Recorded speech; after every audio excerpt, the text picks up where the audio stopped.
Usti bilan meni yoshlikdagi rasmim. Bunga qara. Navqiron paytlarimizda ko'chada yomon aylanib bunga qara. Usti holi ham mana shunday. Odam ko'ziga tik qaraydi. Men shu payt ham garang bo'lganman unga qara. Yera qara yurganman. Dada, nima qilyapsiz? Uylar supuraman bacha.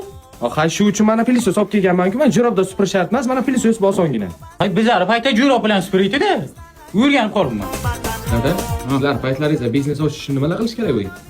Bizlar paytda biznes ochish uchun buxgalter top, keyin bankka bor, bank bilan shartnoma qil. Xullas, yugur bo'lgan ish. Bali ham qiyin bo'lmagan, lekin yugur ko'p bo'lganda. Hozir balli oson, bilasizmi? Qanday?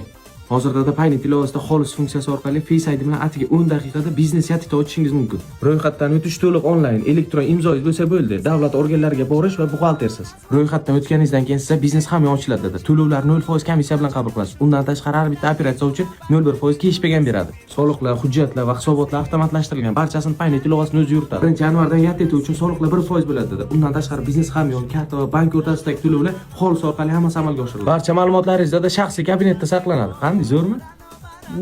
Shunchalik oson bo'lib ketdimi? Ha, oson. Unda Paynet yuklab, sirraz yatita yozish kerak. Ha, Paynet ilovasini yuklab olsangiz bo'ladi.